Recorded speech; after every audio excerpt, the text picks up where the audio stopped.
Buenos días, estimados estudiantes, ¿cómo me escuchan?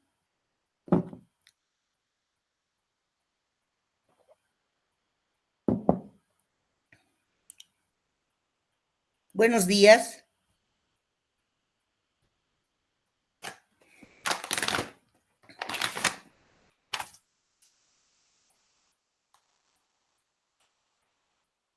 Buen día, doctora, se escucha. ¿Están todos observando la presentación?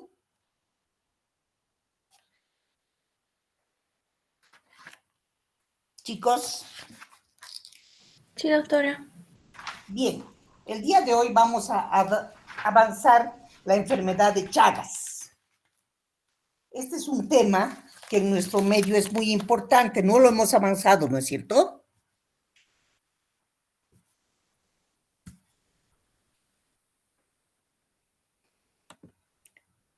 Bien, entonces vamos a comenzar diciendo que la enfermedad de Chagas es en realidad una enfermedad muy común en nuestro medio y es conocida también con el nombre de tripanosomiasis. La tripanosomiasis en realidad es la enfermedad de Chagas y es una antropozoonosis que se produce por un protozoario flagelado que está presente en la sangre cuando nos pica el vector que lo transmite. El vector es el Triatoma infestans, o lo que nosotros comúnmente conocemos como vinchuca. Y el agente causal de la enfermedad es el Trypanosoma cruzi. Es el que ingresa a nuestro organismo a través del torrente sanguíneo por la picadura de la vinchuca y obviamente se produce la enfermedad o causa la enfermedad de la tripanosomiasis o Chagas. La enfermedad del Chagas debe su nombre a un médico brasilero, Carlos Chagas, quien fue el que la descubrió en el año 1909.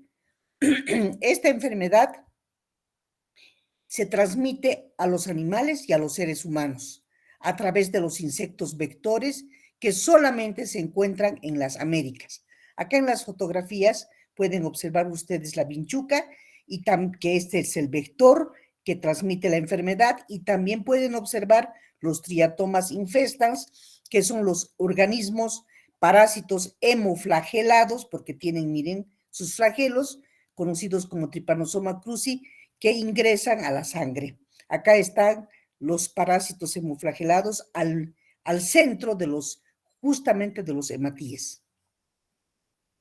Bien, ¿qué más podemos decir de la enfermedad?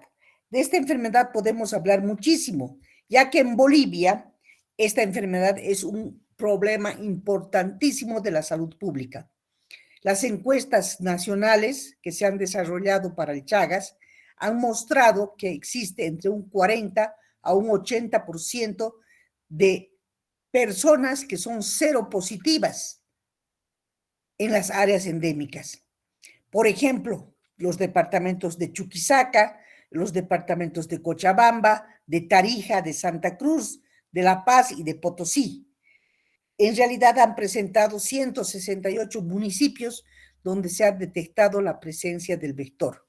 Esta es la distribución del área chagásica en Bolivia. Todos estos departamentos, miren, son considerados como el área chagásica. O sea que es una enfermedad muy, muy importante. ¿Qué sabemos sobre el parásito? Vamos a estudiarlo ahora. El parásito, el Trypanosoma cruzi, presenta 3 formas evolutivas. Y estas formas evolutivas tienen diferentes características morfológicas y se llaman así. La primera, tripomastigote, el tripomastigote. Luego viene el epimastigote y finalmente el amastigote. Vamos a ver la característica de cada uno de ellos. El tripomastigote es la fase infectante del parásito. Tiene un aspecto fusiforme. Aquí podemos ver a este tripomastigote. Este es el tripomastigote y acá en este otro cuadrito también lo tenemos. Esta fase infectante del parásito, que se llama tripomastigote, tiene el aspecto fusiforme, miren, los extremos adelgazados. Puede medir entre 20 y 25 o 2 milimicras de diámetro. Su citoplasma es granuloso, presenta un núcleo central. Se lo encuentra en la sangre, al interior de la sangre de los seres humanos, de otros individuos o de otros animales también que son parasitados. Y también en el intestino posterior de los vectores se los puede encontrar a estos tripomastigotes. El epimastigote, que sería esta otra forma que estamos observando acá, que les estoy señalando con el cursor, es la forma de reproducción del parásito. Así como epimastigote se encuentra en el vector y también en los medios de cultivo. También tiene un aspecto fusiforme. Y los amastigotes son de formas esféricas u ovaladas, este tercer estadio, que pueden medir de entre 2 y 4 milimicras, no tienen movilidad, son inmóviles porque no tienen flagelo libre. Y esta es la forma de reproducción intracelular en los huéspedes vertebrados, los amastigotes. Ahora bien, entonces, una vez que ya hemos visto cómo se lo observa al interior de la sangre, al interior de la sangre se lo observa como como tripomastigote. Vamos a ir ahora a su ciclo de vida. El vector, que es la vinchuca, en realidad conocida como Triatoma infestans, es un insecto hematófago. Y este insecto chupa la sangre de los hombres y de otros mamíferos con los tripomastigotes sanguíneos circulantes. Este insecto es el que transmite, porque ha chupado la sangre de algún hombre contaminado con Chagas y vuelve a infectar a otro, puede volver a infectar a otro. Generalmente habitan en las casas de adobe, en las zonas rurales, donde no existen construcciones de ladrillo, o en áreas de casas construidas con paja, con yola, con toreta, con todo ese material que construyen en el oriente y en el altiplano. Entonces, es ahí donde generalmente en las especies o en los huecos que tiene el material de las casas es donde este insecto se introduce, deposita sus huevos, etcétera, etcétera. Entonces, vemos que estos tripomastigotes sanguíneos que ingresan ya, una vez que ha ingresado, pueden atacar al ser humano y a otros animales domésticos. En los animales domésticos se van a transformar en amastigotes y luego van a volver a transformarse en epimastigotes. Nuevamente el insecto pica y otra vez adquiere a los epimastigotes para transformarlos en tripomastigotes, que son la forma infectante. Entonces, eso es lo que vamos a ver, que en el tubo digestivo del vector es donde se transforman en epimastigotes y posteriormente en tripomastigotes metacíclicos en el recto, siendo estos últimos la forma infectante. Cuando vuelve a picar la vinchuca, nuevamente a un ser humano, ingiere abundante sangre y después la defeca sobre la superficie. De esta manera, los parásitos penetran al tejido. El paciente también puede infectarse llevando las deyecciones con las manos hacia las mucosas de los ojos, hacia las mucosas de la boca, etcétera, etcétera. Entonces, es lo que vemos acá, ¿no? Si observan ustedes todo este ciclo y lo leen con detenimiento, vemos que los tripomastigotes metacíclicos que se han desarrollado en el insecto, en el parásito, que es el vector, en este caso, han logrado ingresar por el parásito o por al vector a través de la picadura de este insecto a otro individuo parasitado. Luego vuelve a picar e ingresan los tripomastigotes, que es la forma infectante, a las células. En las células del ser humano se van a ir, en realidad, a desarrollar las otras formas, las formas de los tripomastigotes a mastigotes, luego se van a diferenciar en tripomastigotes sanguíneos y finalmente esta infección del insecto vuelve a continuar el ciclo transformándose en epimastigotes y en tripomastigotes y volviendo a infectar con sus deyecciones a las mucosas de un nuevo huésped. Vamos a ver entonces que estos tripomastigotes metacíclicos entran al organismo y son fagocitados por ¿quiénes? En la sangre. ¿Quiénes son los que fagocitan? Los macrófagos. Luego se dirigen al citoplasma donde se transforman en amastigotes.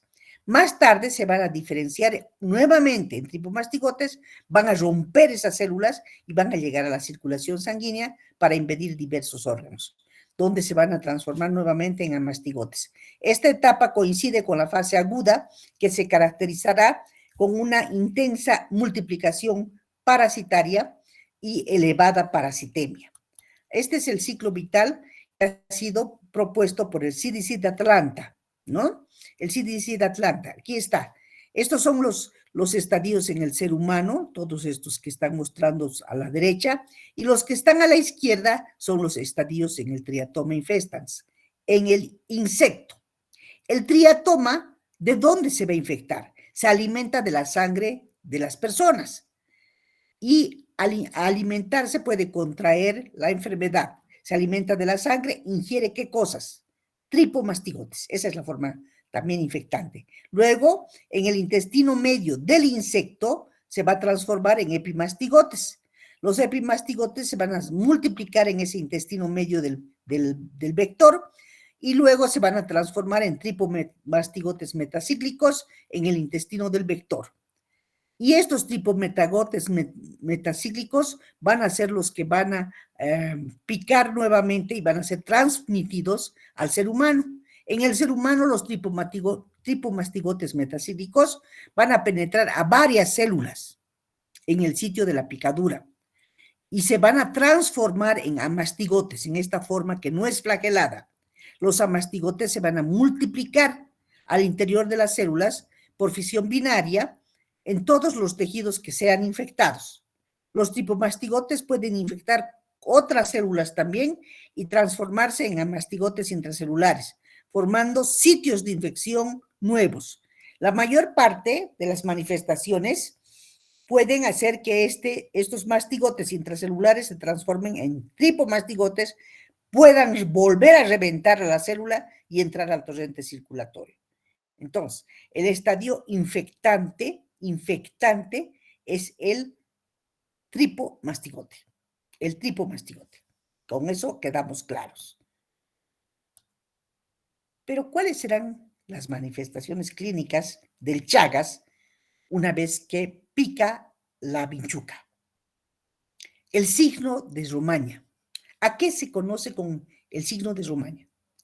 El signo de Romaña se conoce como un caso inicial con edema bipalpebral unilateral. En uno solo de los ojos se produce, se cierra, como que el cierre del ojito, miren este niño acá, ha sido picado, y obviamente hay edema bipalpebral, arriba y abajo.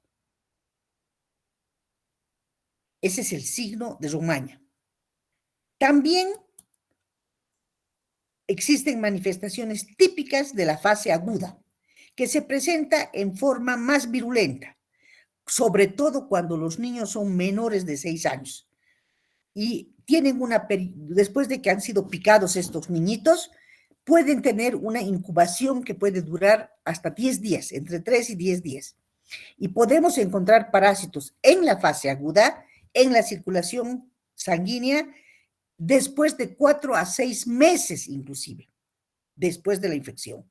La parasitemia es más intensa durante el primer mes. Se pueden presentar algunos síntomas o signos denominados en conjunto puerta de entrada. Ese que ya hemos visto, signo de Romaña o chagoma de inoculación, que es un proceso inflamatorio agudo localizado en el sitio de la infección y en el edema unilateral bipalpebral, que porque un solo ojo se hincha, no se hinchan los dos ojos. Y puede haber además los ganglios detrás de la oreja, retroauriculares como con adenitis, que se conocen como signo también de Romaña y aparecen cuando la infección tiene lugar en la conjuntiva ocular. Vamos a ver también que después de esa fase aguda puede haber una fase indeterminada. ¿Y a qué se llama fase indeterminada? ¿Por qué se la llama así? Porque es silenciosa. Puede extenderse hasta 20 años, imagínense, después de haber sido picados por la vinchuca, en algunos pacientes están en fase silenciosa hasta 20 años después, para finalmente presentar los daños característicos de la fase crónica. La presencia de parásitos circulantes es rara. A veces se la detecta en forma accidental. La fase crónica es la que sobreviene después de 15 a 20 años. Llegan a manifestarse los signos y síntomas cuando ya el individuo es adulto de la enfermedad en la fase crónica. ¿Cómo son esos síntomas, esos signos? Pueden atacar el corazón, el músculo liso, atacan el esófago y atacan el colon. Se ha estimado que 30, ¿por qué? Causan, por ejemplo, un agrandamiento del corazón, un agrandamiento del esófago, megaesófago, megacolon, y se ha estimado que un 30% de estas personas que son infectadas desarrolla la fase crónica. No todos desarrollan la fase crónica, solo un 30% de las personas que han sido infectadas. Bien, ¿cómo es su transmisión? La transmisión es lo más peligroso que puede haber, ¿no es cierto? Se transmite vectorialmente porque se infectan las vinchucas o el triatoma infestans o los triatominos, como quieran llamarlos, y pican en las zonas descubiertas de la piel. Ahí ellos, los insectos, emiten una gota de heces, de deyección, y esa gota de heces son las que tienen los tripanosomas metacíclicos. Esos tripanosomas metacíclicos van a penetrar a la piel cuando la persona se rasca por la picadura o a través de las mucosas cuando la persona se lleva las manos contaminadas a la boca o a los ojos. Esa es una forma de transmitir el parásito. Otra forma es la transmisión por transfusiones. El Trypanosoma cruzi permanece viable y transmisible en la sangre total de los infectados y en el plasma, y también en los concentrados hemáticos, que se mantienen en refrigeración por 2 o más semanas. A mayor prevalencia de la infección, entre los donadores hay mayor cantidad o número de transfusiones. Mayor es la posibilidad de que el receptor se infecte por este mecanismo. Eso es cuando no existe un banco de sangre que vigile, que controle la transmisión por las transfusiones. Por lo general, ya todas las transfusiones que son mediante banco de sangre ya no son infectantes, ¿no es cierto? ¿Por qué? Porque son controladas. Bueno, esa es otra forma, pero cabe la posibilidad en sitios donde no hacen los análisis, cabe la posibilidad. O cuando el donador le transmite a un receptor una sangre contaminada, cabe la posibilidad de que lo infecte. También están las transmisiones congénitas entre madres y sus fetos, que son entre el 0,5 y el 3% en mujeres embarazadas con enfermedad de Chagas, que tiene una embarazada, un Chagas crónica, lo va a transmitir el parásito a través de su placenta. Y también existe la posibilidad de la transmisión por vía oral. Por vía oral es cuando se transmite en la naturaleza de los animales invertebrados. Hay casos humanos demostrados de transmisión por vía oral también.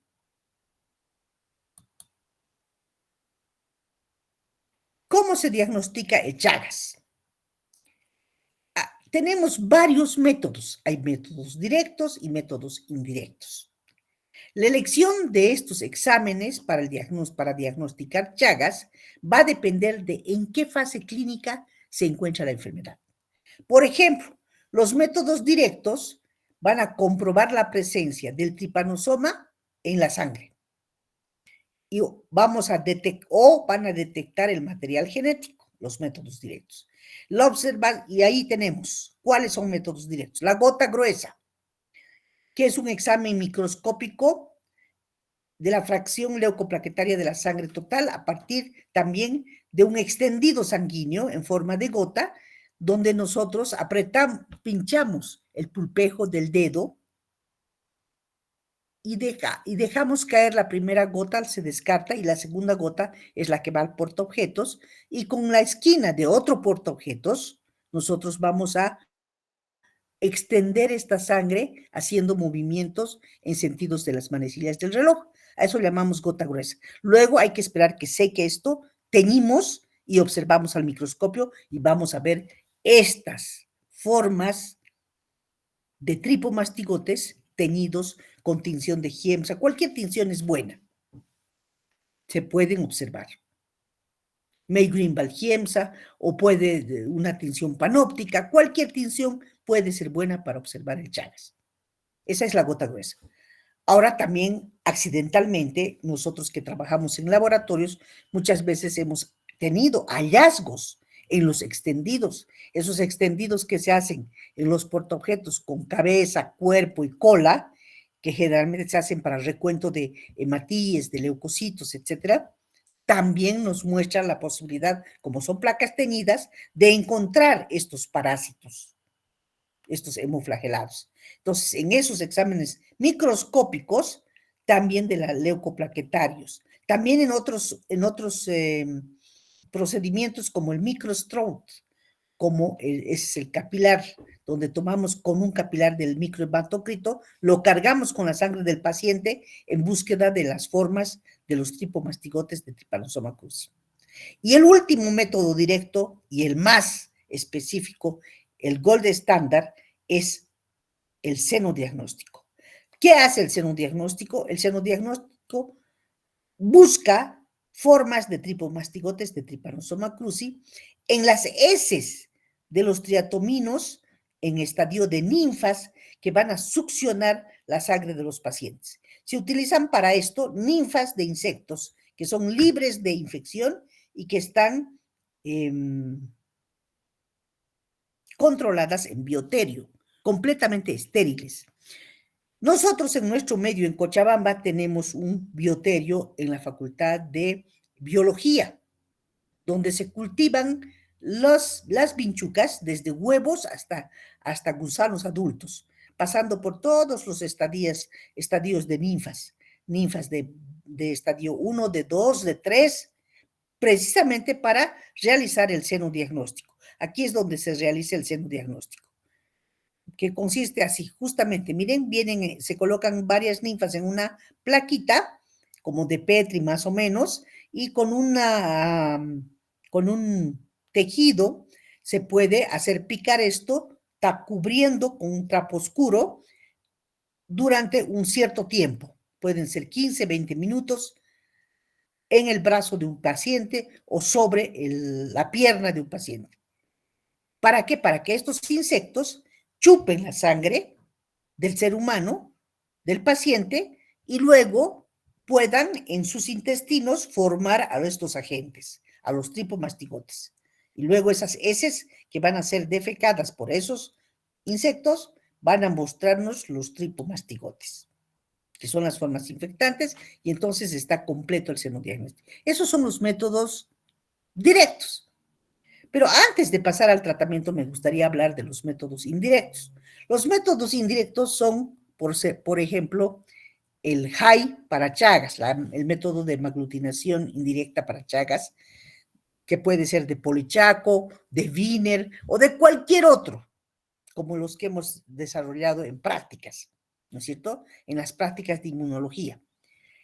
Esos métodos indirectos hoy en día son los más asequibles, porque es muy difícil llegar a observar el parásito, a no ser que tengamos mucha suerte. Y eso se pueden observar en cualquier estadio de la enfermedad. Los métodos serológicos, las reacciones antígeno-anticuerpo. Y no solamente está el HAI, está la técnica de ELISA, está el Western Blot, varios otros procedimientos para poder, serológicos, para poder observar. También están la inmunofluorescencia, que es un método directo, pero eso hay que tener microscopio de inmunofluorescencia que nos permite también ver el parásito en forma directa. pero en forma indirecta tenemos toda la serología a nuestra disposición para Chagas. Los principales son la hemaglutinación indirecta y la técnica de ELISA. Bien, ¿cuál será el tratamiento para el Chagas? Hasta el momento, hasta ahora inclusive, no existe un fármaco que sea del todo efectivo. Además de ser efectivo, que sea inocuo contra la enfermedad de Chagas. Dado que los medicamentos que hoy se prescriben, que son los besnidazoles, en realidad, que es el besnidazol, el tratamiento, a veces no son tan eficaces y producen graves efectos secundarios. También tenemos el nifurtimox y el besnidazol. El besnidazol tiene mucho éxito y el nifurtimox también, sobre todo cuando se aplica en casos agudos o en casos crónicos en forma temprana. Entonces, su mecanismo de acción es inhibir el desarrollo intracelular del parásito. El besnidazol es un poquito se ha prescrito, o sea, los médicos lo recetan para el tratamiento de la enfermedad de Chagas, aunque se puede desarrollar resistencia al tratamiento.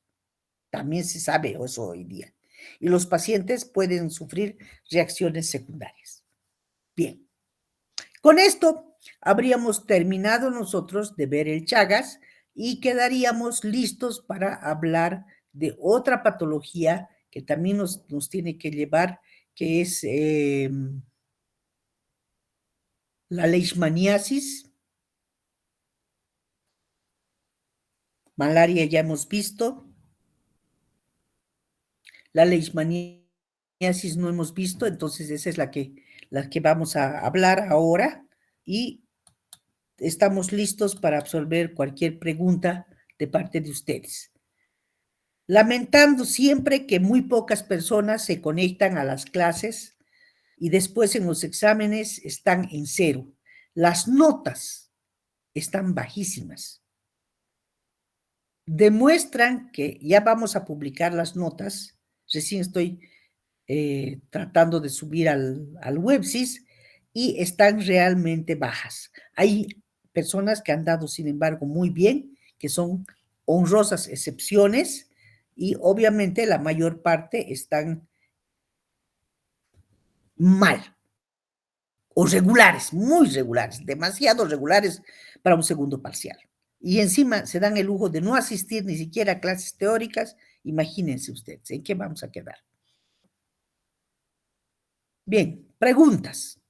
Si algo no hubieran entendido.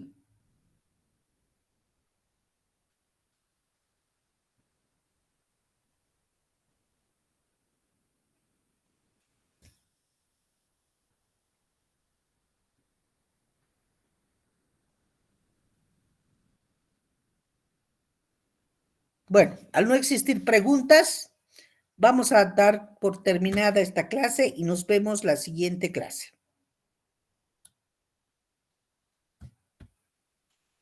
Hasta luego, chicos. Hasta luego, doctorita.